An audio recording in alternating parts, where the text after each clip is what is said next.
Once again, I have the absolute worst timing. I just uploaded a video complaining about the game, and 3 hours later, we get a patch. Well, I mean, hey, I can't complain, can I? Thank you, Yoshi, very cool. We've got a whole bunch of balance changes to discuss, a rework to the Boon system, and, notably, a brand new map objective. All this work has finally, hopefully, paid off and turned into something cool. We'll just have to see. So as always, a link to the patch notes will be in the description down below if you want to follow along. But, well, let's cut to the chase and talk about this brand new map objective. And, where is it? Where's my objective? I don't see anything. We've got the urn right here. That's pretty standard. But there's no map objective. Well, we are either going to have to wait a very long time for this to spawn here in this sandbox map, or I could just use this handy command that they showed off in the patch notes. And if I press this button... Ooh, alright, it teleported me over to the green lane where we've got this little portal-looking thing. And this is an indicator for where the next unstable rift will spawn. And now, the unstable rift is opening. And there's nothing I can really do here. There's no interactivity. I'm just kind of waiting. And so basically, you know, once it spawns, you have to wait about a minute long, plus or minus 1 minute here. And eventually, this rift will open. And look at these visuals, man. This looks great. You can actually see, oh, you can see this coming down. That's going to indicate the start of the rift. And this is the King of the Hill objective that we all know and love or detest. And you can see in the top middle here the amount of souls that this unstable rift will generate us. And it does still have some comeback mechanics for the team that's behind it. Infernus was technically behind because he didn't exist until I spawned him in, so we got to cap it a lot faster. But I'm going to go ahead and murder this guy now. Bam! And we can see what happens. So we capture it, we get the souls, and then look at this. We get some minions that come out here, imbued by the power of the void.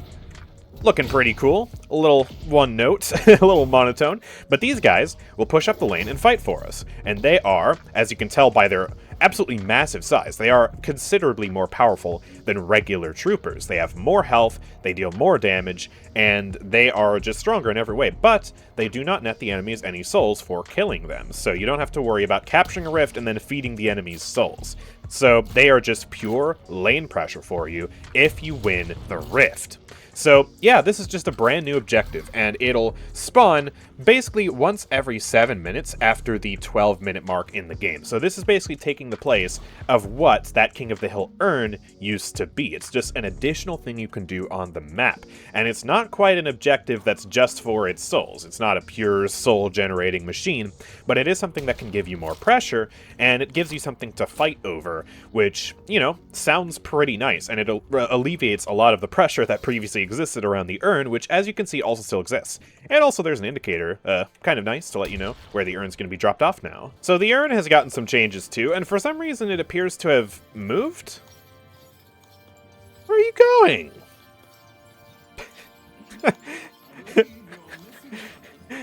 I don't think this is supposed to happen. I think this is a glitch, because I used a command to summon a rift. This guy's just walking. But yeah, we can still melee it to pick it up. And you'll notice the first thing I can do is I can shoot. I'm not disarmed. But also, I can't parry and I can't drop the urn. So now that I've picked up the urn is permanently on me, unless somebody melees it out of my hands. And I can just waddle on over here, and I'm still, you know, pretty fast. And I can just deposit the urn at the drop-off location. And guess what?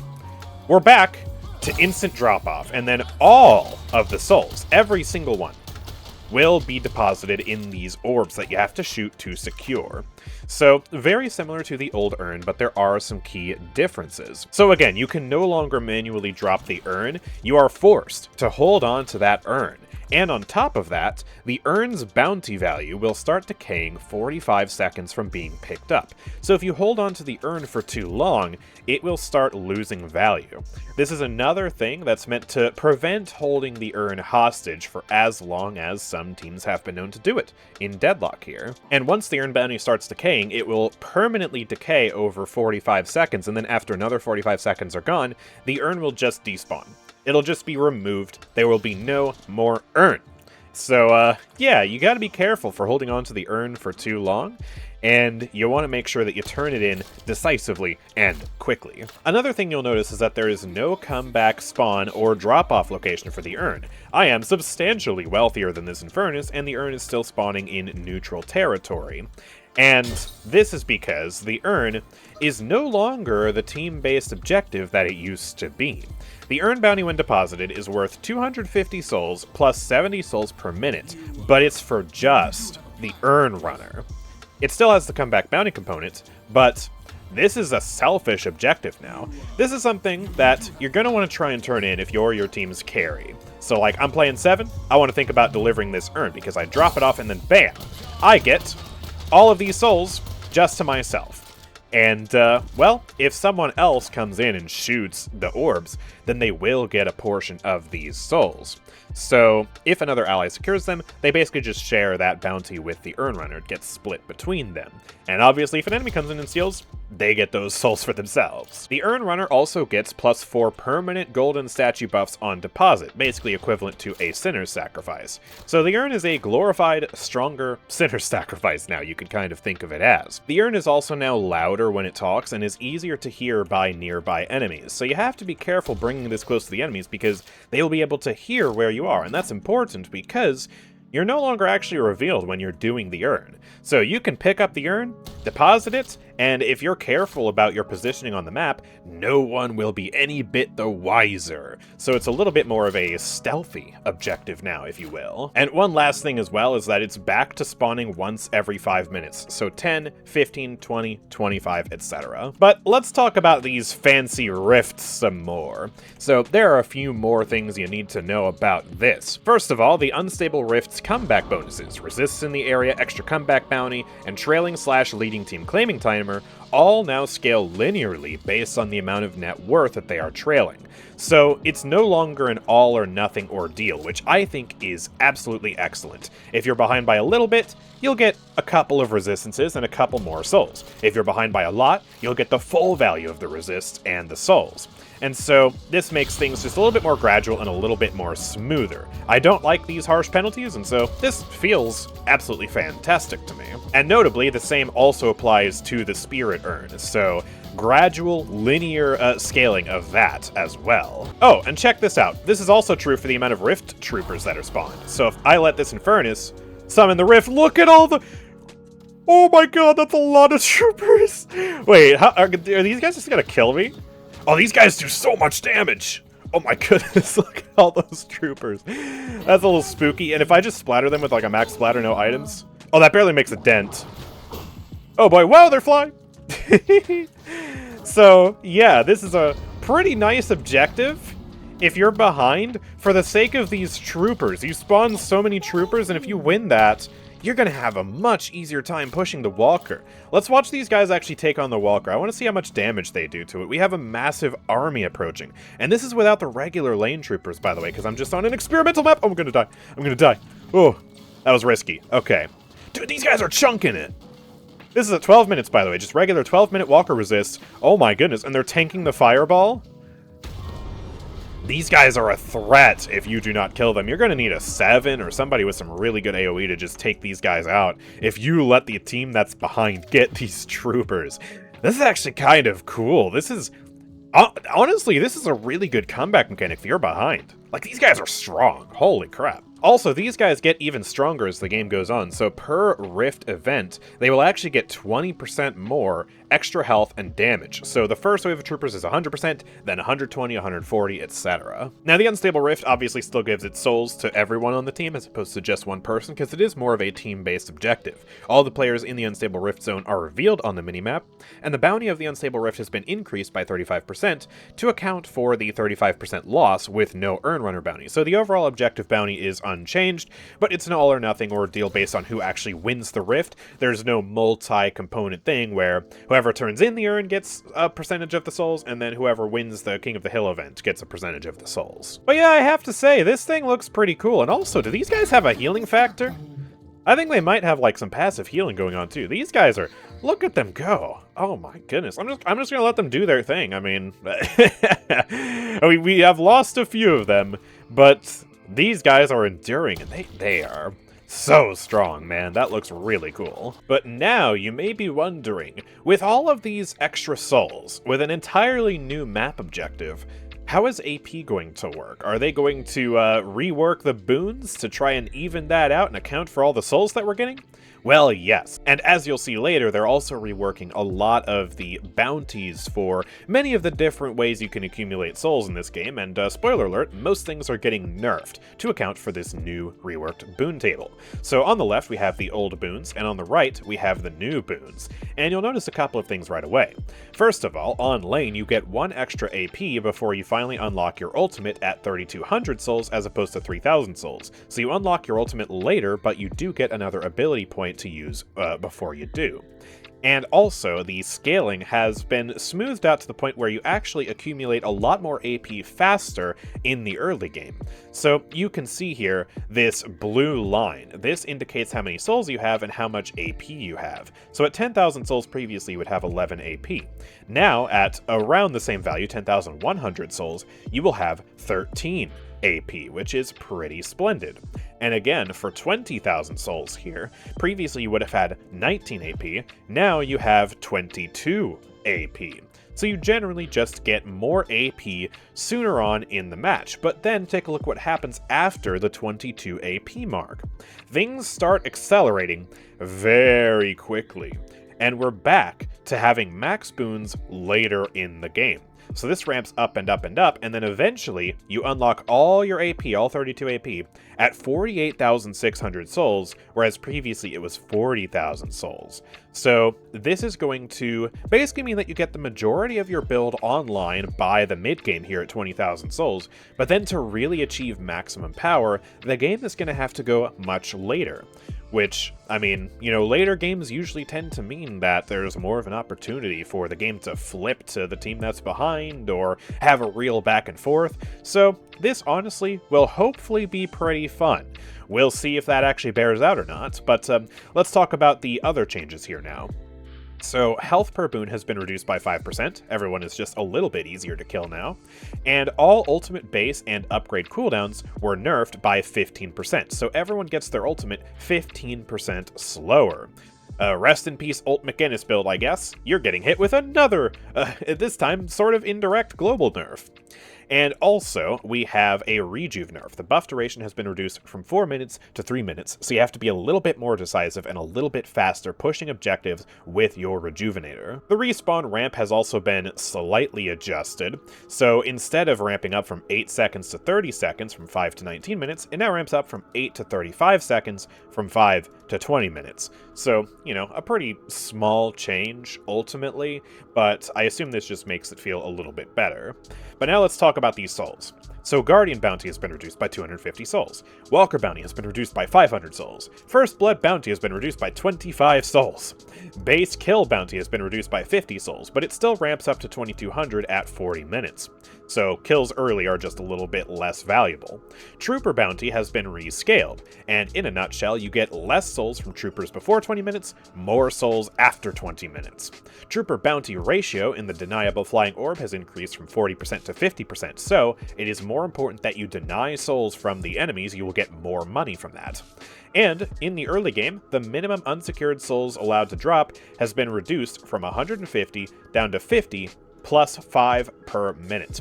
So if you're in the early game and you grab a couple of boxes and you only have, like, you know, 60 souls on you and then you die, previously you would have been able to keep those 60 souls, but now they will drop on the ground in the first, you know, couple minutes of the game. But gradually as the game goes on, it will ramp up back to this 150 value, and if you go super duper late, it will exceed the 150 value, so you'll get to keep a little bit more of your money, I guess, although at that point it doesn't really matter. Well, let's go back to the map of New York to test these next few changes. So first of all, dash jumps just got better.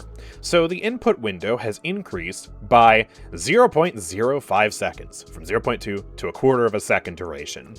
And yeah, this just means you can be a little bit more liberal with your timing here. You can dash jump just a little bit later than you did before. It should just feel better, and especially for people who have skill issue, who haven't practiced their movement as much as an Eternus player, they will have an easier time doing these dash jumps, which is pretty swell. And they also increase the distance of the dash jump by 1 meter, and they increase the vertical impulse from 400 to 425. So you go farther, and you go higher. Now, I don't know if this is actually going to mess you up in some of these tight hallways. For example, if I dash jump down here, looks okay. Oh, I just got stuck. Hold on, maybe I'm the one with skill issue. Oh, but yeah, in this room, I totally just bumped my head. Ow! Conked my head on this little ceiling. So, you actually have to be a little more careful about dash jumping in some of these tight hallways. Might be better off just dashing and sliding and then dash jumping once you get out, kind of like that. But I've got some bad news. Jump pads are continuing to go extinct. We need to raise awareness for this species that has just been continuously removed from the game.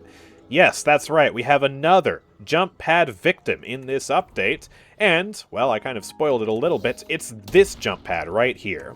There was previously a jump pad on top of the double sinner's sacrifice room here. You could use it to safely get away after stealing the enemy's sinner's sacrifice, or otherwise just, use it to maneuver around the map. But now, that is gone. So, yep, another jump pad just completely removed from the game. And I understand why they removed this one, actually a lot more than I understand why they removed the previous jump pad in the last update where they removed a jump pad. But still, I'm not a huge fan of this because jump pads are fun.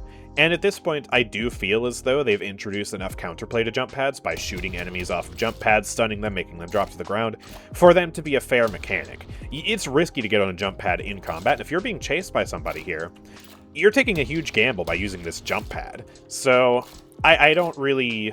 I don't know. I mean, I'm more okay with this jump pad getting removed than the previous one. Ah, yes, this jump pad right here. See, this jump pad, I really didn't understand why they removed it, but at least for the doubles, it's a little bit more understandable this time, but still, hey. We gotta be careful, Yoshi, otherwise jump pads will be removed from the game entirely, and that wouldn't be fun. I like jump pads. Now, real quick, let's talk about Street Brawl. So, first of all, it will no longer lock you out of getting off the zipline in the first few seconds, so if you want to get off the zipline for some reason, possibly to abuse some tech where you can use the zipline faster after getting back on it, then you can do that. And they also increased item randomness a bit, so you should get more variety on every character that you play in Street Brawl now. Viscous is truly going to be a character that uses every single item in the game now, I guess, so that's fun. But you won't be able to consistently get the same build every time, which honestly, that's fair. That's exactly what Street Brawl is meant to do. And finally, they fixed Enhanced Sharpshooter and Enhanced Spiritual Overflow, not maintaining the bonuses from their enhanced components. Speaking of items, let's talk about the item changes this update. And first of all, you'll notice something very cool when you hover over an item. Look on the bottom left of the screen. As I hover over these, you're able to see at a glance the amount of investment that these will give you. So it's much more intuitive now, especially if you aren't memorizing your investment spikes, how you can get your vitality, spirit, and weapon investment spikes up. So if I hover Mystic Vulnerability, I see I get a little bit, and then if I hover Greater Expansion, I get to see, oh, that perfectly meets the bar. And now I've got my investment spike. So it's a small detail, but it's nice quality of life. I am a sucker for quality of life changes, so this is great. And we do have a couple of nerfs and changes here. First of all, Mystic Shot getting a 1-second cooldown nerf. Get to use it a little bit less frequently. Toxic Bullets, however, did actually get a buff from 1.7 up to 1.9% bleed damage. So this is a much more powerful tank-busting item now. Scourge, however, cannot say the same. It's getting a nerf into a rescale. So it previously did 3.5% max health DPS, but now it's down to 2.6%. But it has spirit scaling at a rate of 0.0055. Oh boy. If I just buy the item directly, from the spirit scaling that I get with this spirit investment here, I get 45 spirit power, I am able to bring it up from 2.6 up to 2.85% max health per second. And, well, you guys know me, I like to do my Boundless Spirit test whenever we get some spirit scaling. If I buy Boundless Spirit, I am still not able to get back up to the previous value. I am now at 3.16% max health per second, and previously it was 3.5. So this is just a flat nerf to Scourge at the end of the day, and this is an item where you'll want to pick it up on characters that do heavy spirit scaling now. So yeah, that's just, Scourge a little bit worse this update, but people have been using that a lot, especially in the tanky meta that we're in right now. And then Cursed Relic, getting a nerf, plus 4% damage penalty, from 10% to 14% damage penalty. Ouch. Well, sorry, Haze. Looks like, unless you get some buffs down here, you're in the gutter. Now it's time to talk about hero changes, but real quick before we do, if you guys have been enjoying this video and you found it to be helpful, I would really appreciate it if you would like this video and subscribe so you don't miss out on future update videos from me. But with that being said, let's talk about Abrams. So, he's getting just a couple of nerfs here. The Siphon Life Tier 3 radius has gone from 3 meters down to 2 meters. A little bit less range on this. Still pretty big, but definitely worse than it was before. And also, the Shoulder Charge Tier 3 is getting a nerf to the cooldown reduction from 20 seconds down to 18 seconds. So, slightly longer cooldown on this now, but considering how powerful of an ability this is, I'd say that's reasonably fair. Apollo has still kind of been struggling ever since the Riposte rework, and so they are doing a lot of things to try and make this feel better, and also giving him some buffs too. So the Riposte Tier 1 just gives you 1 second of extra cooldown reduction. Nice. Riposte's Grace window to target after channel has been increased by 0.3 seconds, so you have more time to decide who you want to stun with the Riposte. The cast range has been increased by 10 meters from 25 up to 35, and the targeting angle has been increased from 70 to 90. So all of this just makes it easier to actually riposte somebody. So if I just riposte, I now have a lot more time to actually stun this Billy here, which, yeah, that feels great, and in general, it'll be easier to target people with that. But let's talk about the buffs now. So the Flawless Advance Heal on Hero Spirit Scaling has been increased from 1 to 1.3, and that is actually the Tier 1 right here. So a little bit more healing on that, and then Itani Losan Tier 3 has been increased from 40 to 50% bonus damage, bringing your total up to 110% bonus damage, which will make this much more powerful in the early game if you want to do an ult maxing build, but also a little bit better in the late game, although still it's not the best in the late game for the damage. And do keep in mind, it also got a global cooldown reduction nerf, just like every other ultimate in the game, so it's not really as good as it might seem. Billy has been an absolute menace recently, and he's getting some nerfs, starting with a bullet damage per Boon nerf, just reduced by 10% through and through, 10% less gun damage for this character. Bash down melee scaling has also been reduced from 1.1 to 0.9. So less damage on that too, and the Tier 3 has been reduced from 60% to 50% heavy melee damage, so just less damage on this across the board. Rising Ram also has gotten some pretty huge nerfs here.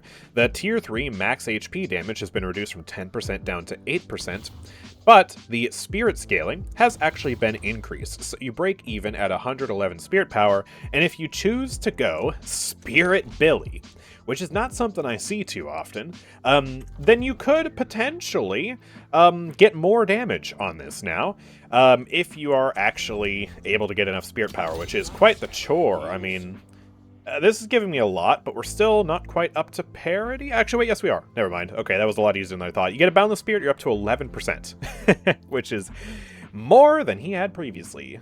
Except it says I have 86 spirit power right here.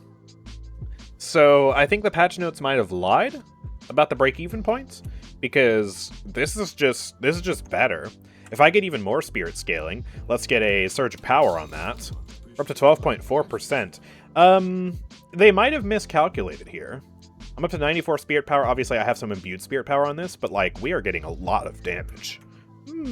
Spirit Billy? Question mark, question mark? Torment Pulse? Scourge Spirit Scaling? Question mark, question mark? I don't know if that's going to be a thing, but yeah, I guess that's something to think about. Celeste is getting some buffs here. Apparently she's been underperforming. So the Dazzling Trick cooldown has been reduced from 35 to 32 seconds. Radiant Dagger's buff duration has been increased by 5 whole seconds. Much more time to make use out of this and stack it up. And the Spirit Scaling has been increased too, from 0.56 to 0.63. And then Shining Wonder has been buffed too. More bounce range by +1 meter, and also 10% extra damage on the Shining Wonder just through and through. So yeah, just raw buffs for Celeste. Celeste enjoyers eating good this patch. The Doorman is getting a single nerf. And it's just a cooldown nerf. 5 seconds extra cooldown on Doorway from 40 up to 45. Alright. The Drifter is getting some buffs. I wish I could do a good Drifter impression. Anyways, he's getting more health per Boon. So it's been increased from 41 to 43, and then the global HP Boon reduction is after this. So yeah, he's still, I think, going to have a little bit less HP than he did before from Boons, but he's not going to be affected as much as other characters because of this change.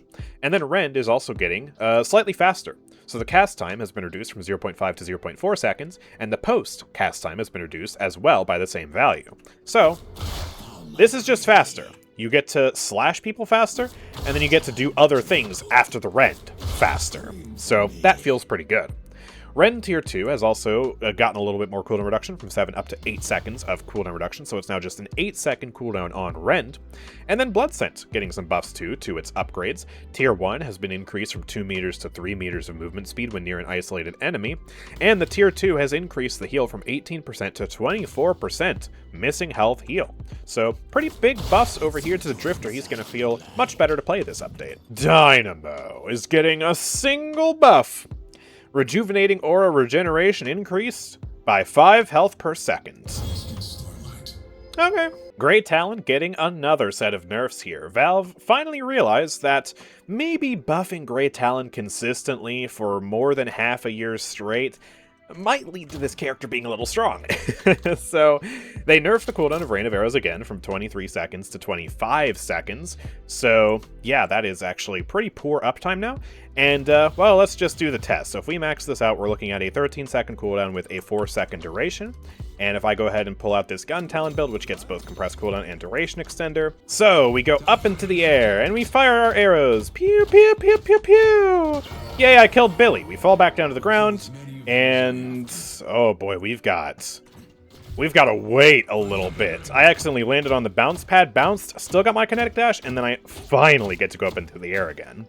So this is definitely a huge nerf to Grey Talon when compounded with the previous nerfs that he got in the last balance patch. Gun Talon might be a little dead now, but Spirit Talon is not without its nerfs here either. So the permanent Spirit bonus that you get from the Guided Owl has been reduced from 10 to 8, which I think is very reasonable. It was 5 for the longest time. 10 is just absurd. He gets so much value out of this if he's able to stack it up. So yeah, just a little nerf there to the Spirit playstyle. And also, I mean, that technically hurts the gun playstyle too, because lest we forget, he actually gets bullet damage from Spirit power. So yeah, just a big nerf to Grey Talon across the board there. Holliday is getting some nerfs because, well, shocker, she was a little too strong after her massive keg rework that she got in the previous update. So first of all, let me just test this here. The powder keg velocity has been reduced slightly. How does that feel? It's a little bit less fast. I can actually kind of tell. But that actually kind of brings it more in line with what it was previously while still feeling better. And again, I still don't have to, like, jump before I do it. So yeah, hopefully this is a nice middle ground. I actually had some Holliday mains complaining about the new kegs. They said they were too easy to hit, which, you know, is quite the interesting problem to have. But yeah, I think Holliday mains will like this change, hopefully. But they may not like the nerfs. Ooh, the nerfs that keg is getting here. So the charge delay has increased from 7 to 7.5 seconds, and if we go ahead and get this tier 3, that means we have a 2.5 second charge time now with it fully maxed out.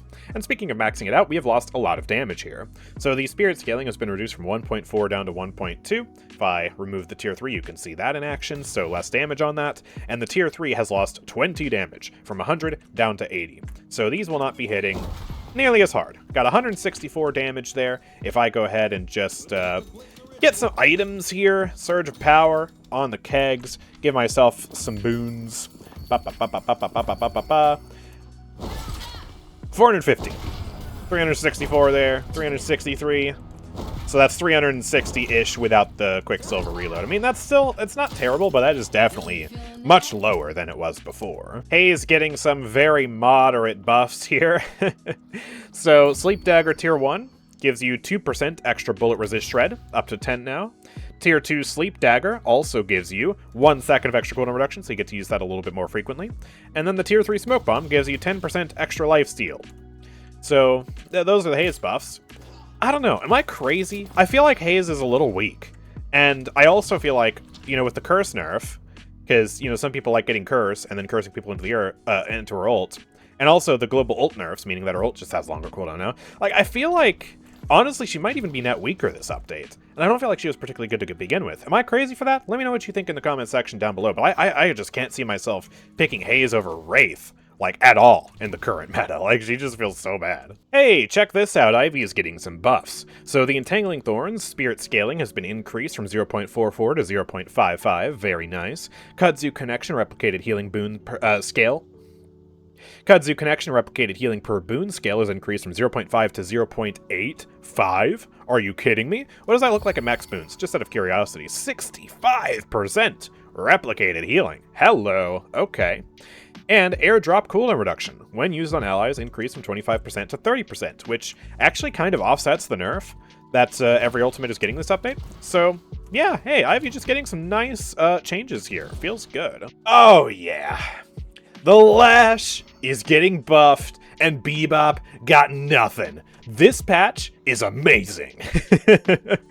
Ground Strike cooldown with a 3-second cooldown buff from 21 seconds to 18 seconds. And if we get that tier 1 now, we're looking at an 8-second cooldown on Ground Strike. What happens if I get the legendary superior cooldown item?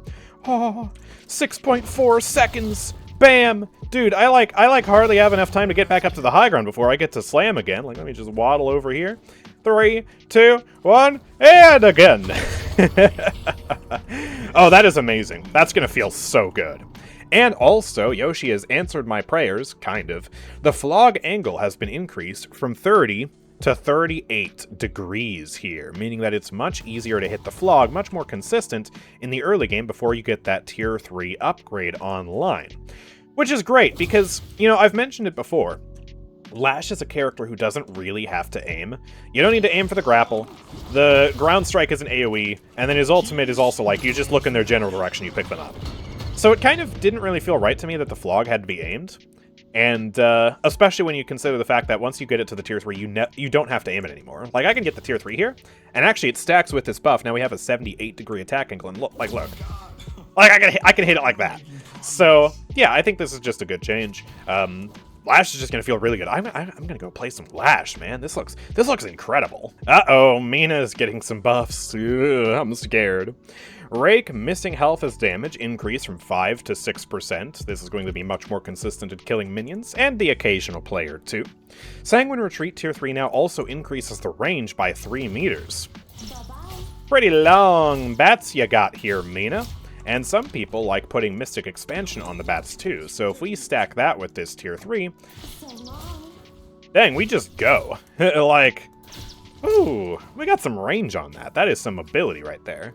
And then Nux Nostra getting some buffs. The damage per bat has increased from 4.45 to 4.6, and the tier 1 damage has increased from 1.74 to 1.9.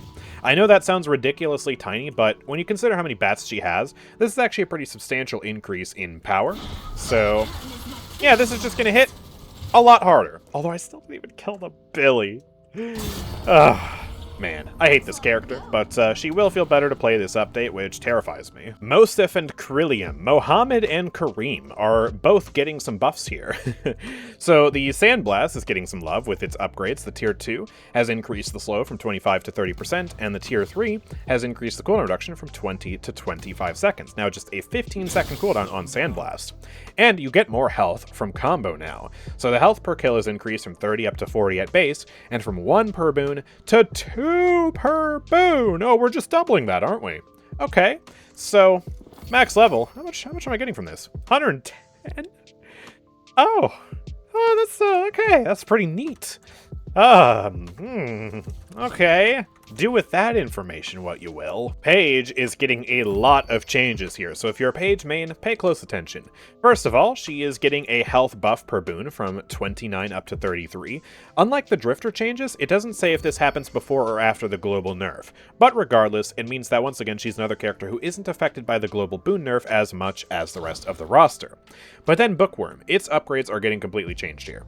So the tier 1 no longer gives you extra trail duration and radius, instead it provides 12 seconds of cooldown reduction. The tier 2 no longer provides range and cooldown reduction. Instead, it gives you +1 charge, +1 meter of radius, and 2 seconds of trail duration. And then the tier 3 has been changed from plus 100 damage, plus 30 DPS, and plus 1 charge to plus 100 damage, plus 30 DPS, and plus 12 meters of travel range. So, effectively, what you've got here is, well, first of all, none of the upgrades have actually been nerfed in their shuffling around. So, all of the actual raw numerical values are the same. That's pretty good.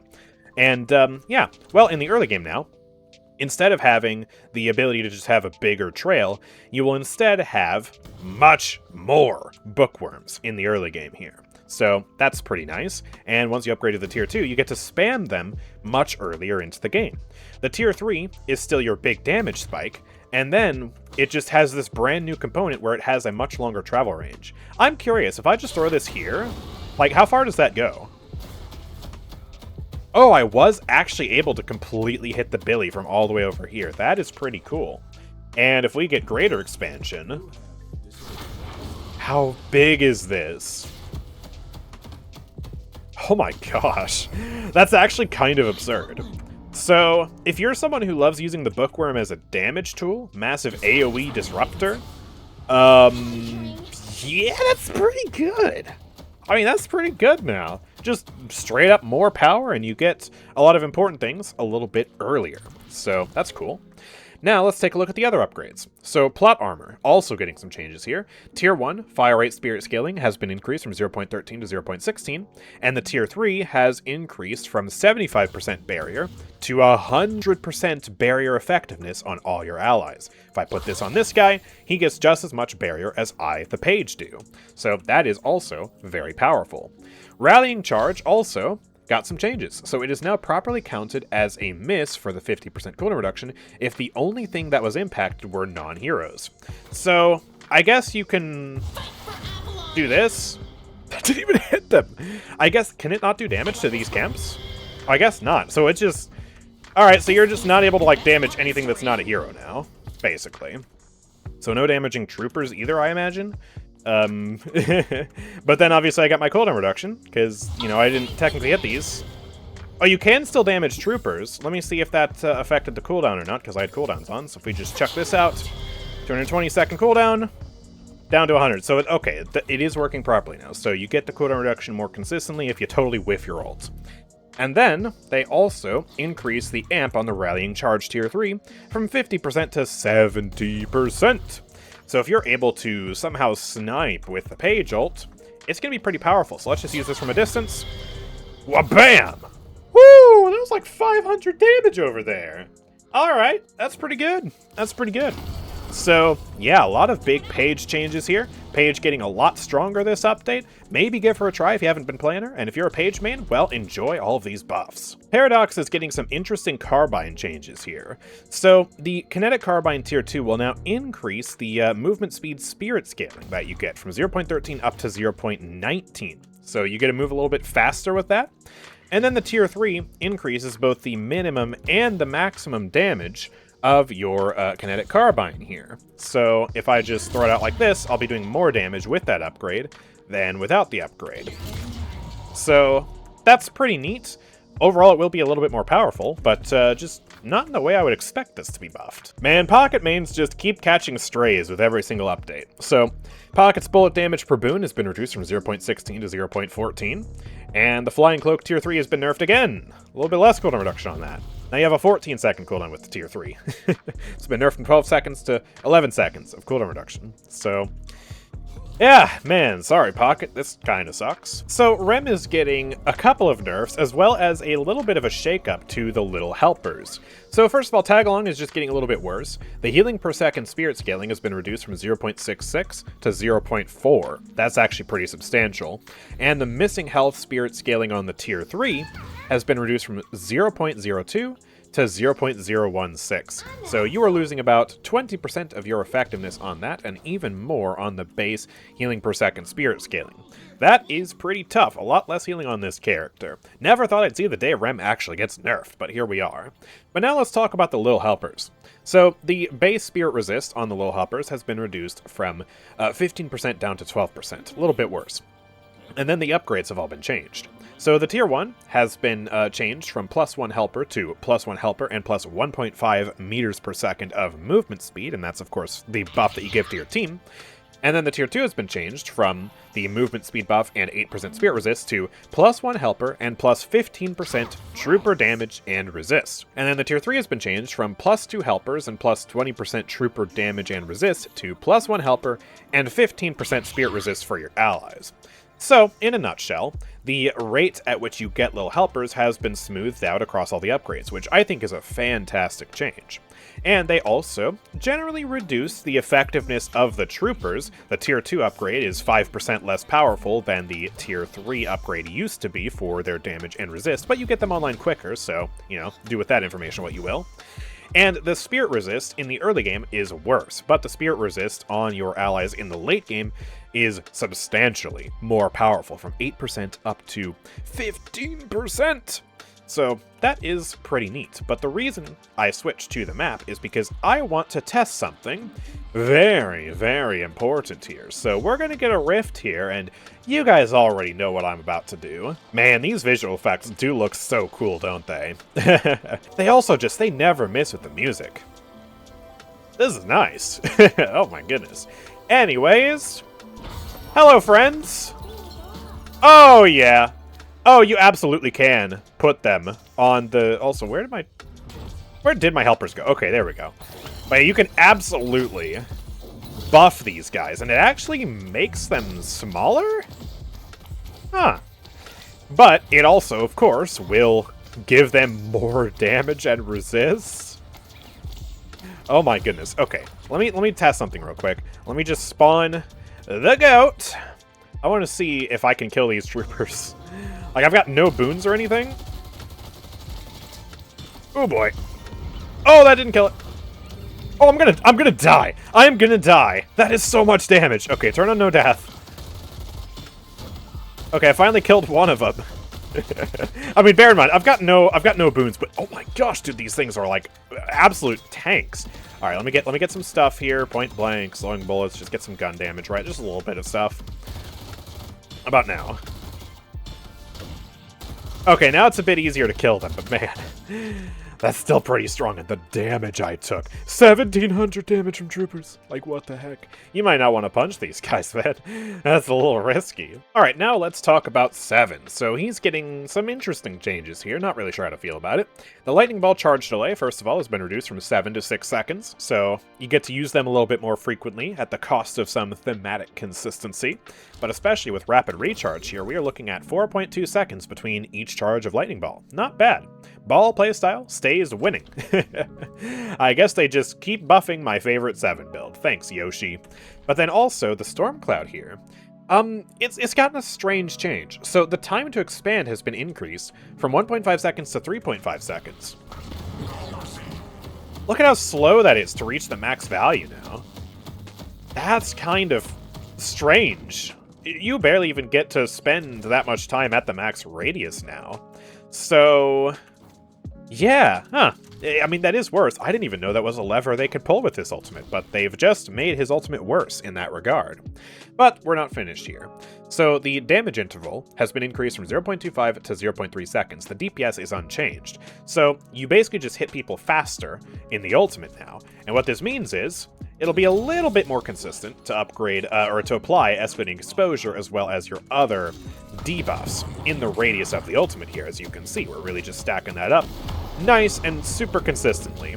If the enemies were to briefly, like, disappear and then reappear into the ultimate, I would be much more likely to hit them and apply the debuffs, which is important because that's one of the really strong things about Stormcloud. And then the tier 2 upgrade gives it plus 5 meters of initial radius on top of the plus 10 meters of final radius. So now if I activate it with the tier 2, the initial radius is much bigger, but you can see it creeping out to the final radius there. That's interesting. It just makes his ultimate a little bit less effective when you immediately pop it. It gives the enemies more time to react, and it honestly will hopefully prevent more of those panic pops where you just use your ultimate, hoping that you'll be able to survive and do some damage or something. So you have to be a little bit more deliberate with it now. So yeah, interesting change. Ultimate definitely worse this update, but yeah, I don't know. I don't know how to feel about this. Oh no, it's Shiv. He's got a lot of changes here. Oh, this character. So the alt fire damage now has a custom value per boon at 0.2. If I hover over this, I cannot see it.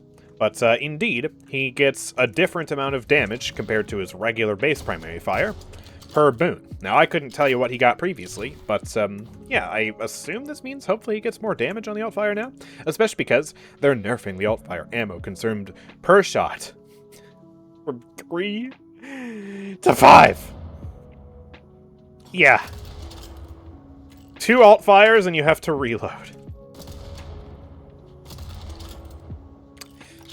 Just out of curiosity, express shots. Oh yeah, that's just 70% of my ammo gone in one shot. Okay. And the alt fire knockback movement is also disabled by slowing hex state. So, if I make this guy mimic me, let's buy a slowing hex here. Bam. I can't even... This is so bad. This is so bad. Oh my gosh. So, I don't even know what the point of pressing alt fire is at this point in time anymore. It genuinely seems like useless now. But, hey, alright. Well, let's see what else they've done to Shiv. So they have actually done some good things here, too. It's not all bad, but man, the alt fire is pathetic. So the serrated knife's cooldown has been reduced from 18 seconds to 16 seconds, much more spammable there. And the slice and dice, well, this has just gotten a little bit of a rework. So it now deals 25 light melee damage, 75 total damage, instead of 60 spirit damage. So this is 25 damage, and then you get 1-to-1 damage scaling with your melee, so that's what brings it up to 75 here. And the slice and dice has also been changed from minus 6% spirit resist to plus 4% global damage amplification. Whoa. So you're missing out on a little bit of damage, actually, compared to the old build if you were trying to combo it with your knives. But for the purposes of stacking it up with melee damage and also making your guns stronger, this damage amp will be pretty sick. And obviously that'll scale with your full rage damage bonus too. So damage amp and the damage amp there, gonna do a lot of damage. But all the upgrades actually remain the same. So we get 6 seconds of cooldown reduction on the tier 1, 4% extra damage amp on the tier 2, bringing the total up to 8% damage amplification. And then we still get that cooldown reduction spam and that 50 impact damage here on the tier 3. So now it's 125 impact damage here. We can dash through and stack up that damage amp, and you can see the damage going up. And also that repeat trail does melee damage too. So this has completely changed how you're going to build Shiv now.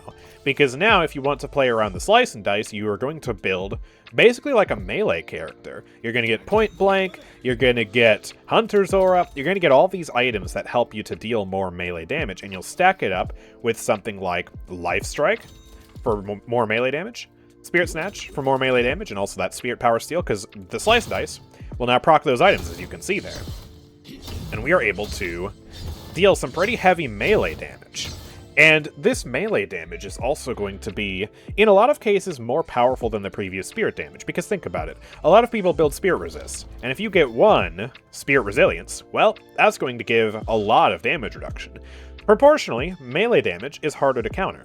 You can buy bullet resilience for it, but it's only going to be half as effective. You can also get certain melee resist items, like point blank, and that will definitely hurt, but most players tend not to build those items unless they're playing, you know, another melee build. So yeah, this could potentially be stronger, may also be weaker in some situations. It's just a pure rework to the damage type on this, and it has opened up a whole new world of possibilities for Shiv. You're going to see a lot more melee Shiv now. You might even see him throw in a melee charge for good measure, try to bait your parry, and then hit you with that, and then hit you with another dash, and then just bam, bam, bam, so much melee damage. But it no longer has the same synergy with serrated knives. So, you know, you still will have that damage amp, and that'll make the knives do more damage. But, you know, spirit scaling for the serrated knives won't increase the damage of your slice and dice, and then scaling melee damage for your slice and dice won't increase the damage of serrated knives. So in that sense, this is definitely weaker, but, you know, he's just, he's a little bit more, varied now in the damage types. And, that could end up being a good thing. This is a really big rework. We're gonna have to play around with this a lot. But we're not even done yet. So, Bloodletting Tier 2 has changed from plus 15% incoming damage deferred to plus 35% damage, deferred damage cleared.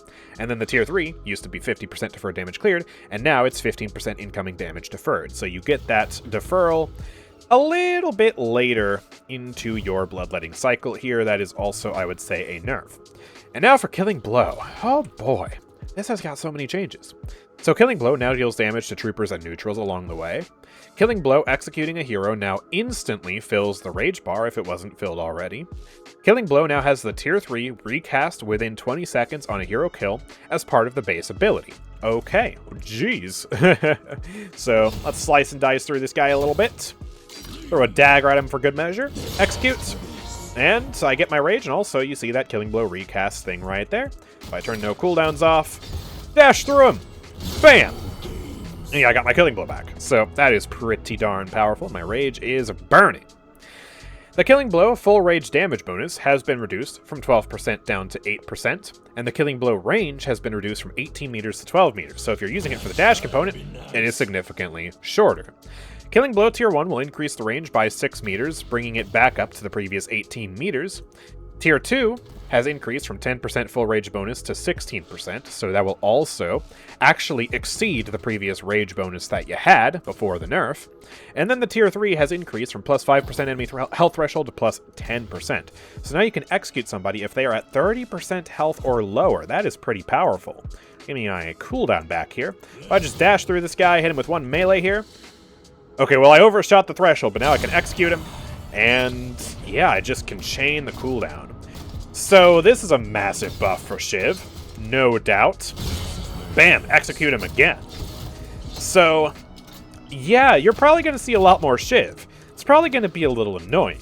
But this is a very big shakeup for the character, and I'm excited to see how people build him now because, well, a whole lot has been changed to make this character hopefully better, right? At the end of the day, hopefully he will be a little bit better for everybody involved. Vindicta's getting more buffs, which makes me quake in my boots. So the stake tier 2 has been increased from 20 seconds of cooldown reduction to 22 seconds of cooldown reduction, more tying people at the stake. Crow Familiar Tier 2 has also been increased from 12 seconds of cooldown reduction to 16 seconds, just cutting the cooldown in half there. And also, the radius between each crow has been increased slightly, regarding the collision radius specifically, so it's a little bit easier to hit people with these crows with this whole shotgun effect that they have. And then Assassinate max bonus damage has increased the spirit scaling from 2 to 2.3. Ah yes, why don't we just give her all the spirit scaling in the world? Alright, Boundless Spirit check. Yeah, 368 max bonus damage there, and I've only got one item and no boons. Okay. Oh, that's great. This character is getting pretty scary with the amount of buffs that the devs are giving her. Hello. So guys, if you weren't already paying attention to the Puddle Punch play style that I've been talking about and playing on my streams here and there, you may want to now because, well, hey, the Splatter has been nerfed and the Puddle Punch has been buffed. So the Splatter Tier 3 Spirit Scaling has been reduced from 1.1 to 1.0, a little bit less damage on the Splatter, but the Puddle Punch Tier 3 has increased from 12 to 14 seconds of cooldown reduction. So we have a 10-second cooldown on Puddle Punch with 1.7 seconds time between charges. And then we get Rapid Recharge and Recharging Rush. Let me make sure cooldowns are down, and let's just look at the spam. So, 8.6 second cooldown, 1.2 second time between charges. Wha-bam! Got my charge back from Recharging Rush. Wha-bam! Alright, wha-bam! Wha-bam! Dude, I've got my own bouncy castle, and I already got one of my charges back, and then wha-bam! And now I do finally have to wait a little bit for some charges, but that was so many Puddle Punches, and now I got another one. And by this point, if they're not dead, you're doing something wrong. So, yeah, that is a really nice buff to the punch play style. We stay winning, us punchers. And the goo ball enjoyers also stay winning because the tier 3 goo ball has increased from 6 to 7 seconds of duration, which is fair compensation for the cooldown nerf that the goo ball received this update, just like every other ultimate ability did. So now, if we pull out a goofy little ball build here, we get Diviner's Kevlar, duration extender on the goo ball. We are now looking at a 24-second duration on this ability. Holy moly. That's actually kind of crazy. Let's get Arcane Surge up here as well. Rolling! And with the cooldown reduction as well. So that's 100 seconds of cooldown. And the goo ball is just... we're just goo balling. The goo ball, once again, every single update is just like broken here in the shooting range. But, yeah, we're just going. Goo-balling it up. Goo-balling it up some more. Or a bottle punch, because, hey, why not? And only now, 26 seconds later, am I finally out of the goo ball. That is fun. That is just really fun. I like that. Happy to see these changes from Viscous here. Vyper is getting some buffs. The tier 3 screw jab dagger reduces the charge delay from 4 seconds to 2 seconds, so you get to spam these daggers out. Yay! That actually might be kind of good. I don't know. That might be a sleeper buff right there. That might be more powerful than you originally would think on paper. And then also Slither, getting a little bit more spirit scaling on the barrier, going up from 0.6 to 0.8 on the barrier that you receive. And finally, the last character to talk about today in this behemoth of a minor patch is Warden. So the bullet damage per boon has been reduced from 0.34 to 0.28. That is a lot less gun damage for Warden. The willpower tier 2 has, however, been buffed from 22 seconds to 24 seconds of cooldown reduction, and the tier 3 has increased the spirit power scaling from 2.5 to 2.7 additional spirit power scaling. So, you know, he's a little bit tankier on the willpower now, but his gun damage is worse, and because his gun damage is worse, this is a net nerf for Warden overall, as he is someone who likes to stack a lot of gun damage. But anyways, that's going to do it for this video, so let me know what you think about the update in the comments section down below. Do you like this new temporal rift that's been opened up in the streets of New York? Or do you think that this new objective system needs a little bit more refinement? Personally, I'm very excited to test this new version of the game that we've got. We finally got the shakeup that we need to make this game feel a little bit more fresh. And hopefully we are moving in the right direction here. And these buffs and nerfs are also pretty interesting too. So I'm excited to see what you have to say in the comments section down below. Make sure to like this video if you enjoyed, subscribe if you're new around here, and I will see you all next time. Peace out.